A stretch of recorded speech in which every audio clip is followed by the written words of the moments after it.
Good morning, everybody, and welcome to another episode of Coffee and Tea with AARP Connecticut, a biweekly conversation in which AARP staff and volunteers talk to Connecticut decision makers about policies and programs that are of interest to older residents.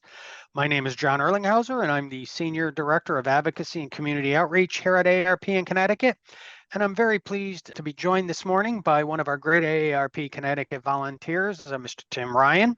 So thanks for being with us today, Tim. And why don't you tell the folks what you do for AARP and maybe a little bit about your background and where you're from and things like that. Sure, John. My pedigree, I guess you'd say, is I was a CPA with an MBA in finance. At AARP, I'm currently the lead volunteer for financial security, which for the last few years has entailed promoting the MyCTSavings program. Simply put, we're trying to encourage people to save for their own future, John. That's great, Tim, and we do appreciate all the work that you've been doing with us over the years on that. So we're also joined today by a very special guest. We have with us our state comptroller, Sean Scanlon. And Comptroller Scanlon, why don't you tell us a little bit about your background, maybe outside of being the state comptroller? What other offices have you held? What did you do for a living even before you were a public servant? Things like that. We'd love to have our folks know a little bit more about you. Yeah, well, first of all, good morning. It's great to be with you both. We've done a lot of work together over the years, and it's always great to be back, although I don't have my coffee or tea. So next time I'm going to remember to bring that. The real Cliff Notes version of me is I was born and raised here in Connecticut, in Guilford, where I still live, and I'm raising my family today. And my dad was a police officer. My mom ran a small business. And over my shoulder, you'll see a picture of Bobby Kennedy walking with his dog Freckles. And when I was 16 years old, I got a signed-up book report by a guy named Jim Powers, who was my high school history teacher, on Bobby Kennedy. I had no idea what I wanted to do with my life. I did not care about politics. My parents were not political. But for whatever reason, that book really inspired me to get interested in public service and politics. And from there, I just kind of took it. I worked for 10 years as an aide to Chris Murphy. I got elected to the legislature representing my hometown in 2014 when I was 27. And last November, I had the really big honor of getting elected to the position of state comptroller by the people of Connecticut in November of 2022. So I'm on my 8th month of doing this job, really enjoying it so far, and working on a lot of things that I've worked for years with AARP on, like prescription drug affordability, like saving for retirement. And really looking forward to this conversation and continuing to partner with AARP as I've done for a number of years. So, Comptroller Scanlon, could you tell us about the Office of the State Comptroller? I know a lot of people are not familiar with the office, what you do versus what the Treasurer's Office does, so forth. So, what does your department oversee, and what functions does it perform? So, easiest way to think about it is the treasurer is the money coming in, and the comptroller is the money going out. So, basically what my job is as sort of the chief financial officer of Connecticut is I pay all the bills. I negotiate all the healthcare contracts and run the largest employer-sponsored healthcare plan in Connecticut. 300,000 people get their insurance through my office, which is all the state employees, the retirees, and their family members. We do all sort of the HR function of the state to make sure that when somebody, earns a pension, they get that pension check on a monthly basis. But then there's a bunch of other stuff that most people don't really realize, like running MyCTSavings, which is the first publicly run retirement program for small businesses and nonprofits in the state that allows them to help their employees save for retirement. Just in the last couple of days, I've been talking a lot about sewers in Hartford, because this year the legislature passed a bill that requires my office to run a flood mitigation program in the Hartford area due to mass flooding there. So we do a lot of different random things, but at the end of the day, I'm really just Connecticut's chief fiscal watchdog and chief financial officer. That's really great. And, it's an office that, one of our constitutional officers, as you said, you run for office statewide and overlooked by a lot of people quite an often amount of time, but really, really a critical office. And as you said, you're our fiscal watchdog, and we appreciate what you're doing over there. So you did touch a little bit about retirement savings, and, the data shows here in America and in Connecticut, people are facing a very big and real retirement savings crisis. So about half households are at risk of not saving enough to maintain their standard of living in retirement. And that's according to the Center for Retirement Research. So can you tell me a little bit about the approach Connecticut and many other states are taking to kind of address this problem? And how do you Yeah, see it well, working? so much of the work that I do is based on my own personal experiences. So like I said, my mom was a small business owner. So my folks split up when I was 6. My dad moved back to New York where he was from, and I was raised here in Guilford by a single parent. And my mom ran a small business, and she would have loved nothing more than to offer her employees both healthcare and a retirement plan but she couldn't afford it. And half of the workers in our state right now don't get offered a retirement plan at their job. It's not because their employer doesn't want to. In most cases, it's because the employer can't afford to. And my mom is an AARP member, by the way, but somebody who's living proof of what happens when you don't do that, because every dollar my mom ever earned went to paying our rent, to putting the lights on, to buying food. And now she's at an age in her 70s where she's still working because Social Security just is not enough for her to live on and be able to have the quality of life that anybody would want for their loved one. And so what I'm trying to do through this program called MyCTSavings is to go back in time and find my moms of today and help them get saving, because it's never too late to start saving. It's never too early to start saving, and you can never save enough money. There's no such thing as saving enough money. But what happens though, as you guys both know, is that we don't have great financial literacy in this country. And it's really, we did pass a bill in the legislature this year to require it, which I think is really, really good. But for too long, we've been really bad at this. And I think it's important for us to just try every day to just make sure that more people know about this. And even if you put a little bit of money away, it does make a big difference. I'll just tell you this, that if the person right now who saves through MyCTSavings is making $50,000 a year and they put the minimum contribution of 3% aside, they work until they hit retirement age, they're going to have over $350,000 set aside for them. Is that enough money to retire on? Probably not. But it's a start and it's better than nothing. And if you do more than 3%, it only helps you down the road once you get to that ending point. And I'm just spending a lot of my time trying to get her out there and talk about why this is so important to people. And that's really a win-win for everybody because, as you say, that person, even though $350,000 probably isn't going to be a career enough to, last their entire retirement, but it's also a savings for taxpayers, right? I mean, that's all that money that we won't have to expend to help with social safety net programs for folks who didn't have enough because of the obstacles that exist to safe retirement. So this is really great. And I know, Tim, with your background as a CPA and in business management, you really are keen on this. Right. What are the deadlines for the businesses to enroll in the program, and how does a business do it for themselves and register their employees? Yeah, so that's a great question. So when I took office in January of this year, there were 800 businesses that were signed up because the program really kind of started in essence last fall before I was elected. But I've made this my big priority. And as of today, we have almost 5,000 businesses that have signed up. So we've been really working this year. The initial deadline was March 30th earlier this year. But what was happening was I was traveling across the state. I was talking to people, and they were just kind of hearing about it for the first time. They were excited, and I didn't want to stifle that growth. And so what I basically said is, let's go into overtime. Let's take the summer to give people 4 more months to sign up. And so the new deadline is August 31st, which is coming up pretty soon, obviously. And I'm trying to do everything I can to make sure that if you're a small business in Connecticut with 5 or more employees, you have to go to myctsavings.com by August 31st and either tell us that you do offer your employees a retirement plan and therefore you're exempt from the law, or you do have to sign up for it. And it's really quick. It's really easy. I know that famous Reagan quote that there's nothing scarier than, somebody saying, I'm from the government and I'm here to help.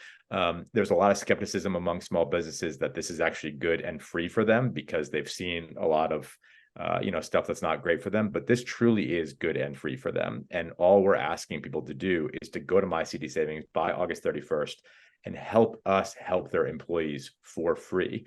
It's very quick, it's very easy, and they can do all of that at myctsavings.com. Or if they aren't great with computers and need some help, just call my office and we'd be happy to help them with that process and make sure they're good to go. So, Comptroller Scanlon, you said it costs nothing for businesses, and that's a bonus. So, what are some of the benefits, right? I mean, you talked about your mother's experience, and what are Yeah. some of the benefits that businesses who can participate in this thing at no cost will have for them, right? I mean, this has got to be a value added. Yeah, look, I mean, I've just heard such incredible stories going around Connecticut. I met a young woman working in the kitchen of a restaurant in Stamford who was a first generation immigrant who said, she was about my age. She went home to her mom and told her mom that she had done a retirement plan. And the mom started crying because the mom had never even had a bank account, let alone a retirement plan. I went to a pharmacy in Meriden, Hancock Pharmacy, where the guy employs 100 people. He said, I was paying crazy fees for a 401k program. I switched to MyCTSavings and I gave every single one of my 100 employees a raise. And so, stories like that just keep coming up. And again, this is not meant to be the only thing you do. But if you're like a lot of people and you don't have that financial literacy, retirement just seems so far away and you can't even begin to know where to start. Having that automatic deduction come out of your paycheck every week or 2 weeks, however you get paid, is a good thing because it's kind of out of sight, out of mind. And I feel like for me personally, and most people I know, when it's out of sight, out of mind, it just happens. It's on autopilot, and when it's there, when you need it, it'll be there for you. And I think that that's a really good thing. Yeah, I mean, I think that's one of the interesting things that I've heard from businesses is that, they like the ability to have a benefit that they can offer to their employees at no cost, and it makes them more competitive with other businesses that are in a position to be able to offer something. So that's always been one of the things that we thought was a plus for the business communities. And I think now, when all of the political dust has settled, people are starting to really see that. So I have to say, I worked on this program for years. And I'm impressed that once, your office got involved and started doing the promotion with the success that the program has had, especially when you compare us to where other states were in their first year of enrollment. We got a little slow start, a little disorganization. Your office came in and you really got things straightened out and we're moving in the right direction. So, why don't you give us some stats? Where are we? I mean, how many, I know you mentioned number of businesses, how many employees do we have in? What's the opt-out rate and things like that? Yeah, I mean, again, I just go back for me to I know what this would mean to people. And therefore, because I know that, I've tried to really prioritize this and make sure that I'm working really hard. My team is working really hard. So like I said, we're almost closing in on 5,000 businesses. There's about 17,000 people who are, in the program right now. 85% of them who we enroll stay signed into it and save with it, which I think is really huge. We've got almost $8 million in the fund so far that we're working on, and we're sort of seeing that number increase by almost $1 million on a weekly basis. So it's really, really growing. And I think at the end of the day, we still have challenges, right? Because half of the businesses in Connecticut that are supposed to be complying with this have not actually done so yet. And so I think what we're trying to do is just raise awareness. And again, I'm not one of these guys that blames the businesses for that, right? A lot of politicians, we pass these laws and then they, there's not uptick right away. And people always say, oh, it's because people, don't care, or they're, too dumb to pay attention to this. I reject that. I think that that's a horrible approach. It's really a failure of government to communicate. And, I'm the youngest person ever to have this job of comptroller, and I'm trying to do it in a very different way, not knocking my predecessors who I think did a great job. I'm just trying to do it differently. And what I love, or what I loved about being a state rep in my hometown, was just being out in the community and being a part of it and trying to help people out. And so I'm trying to take that approach. I'm out a lot as a comptroller. Some people are saying, what is this guy doing? He's running around the whole state. But it's the only way I know how to do it. And I think what we're doing is clearly working, because there's no other way to say how we went from 800 to 5,000 in 6 months. Is only because we're out there working it, because AARP is helping us work it. And we're just trying to make sure people know that this is there for them.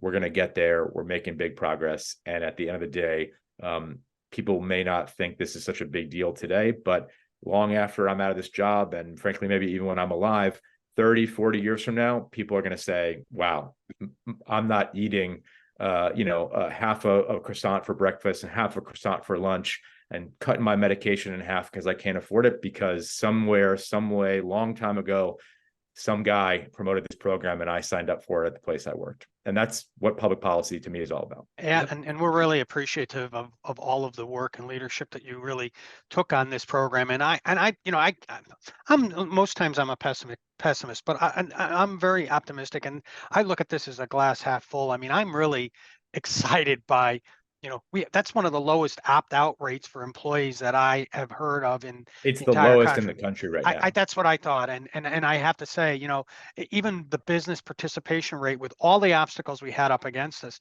is an amazing statistic for the first year of a program. So, it's only going to get better, as you said, and we Yeah, really appreciate that you keep the drum beat up on this, and for sure. we're glad. So, Tim.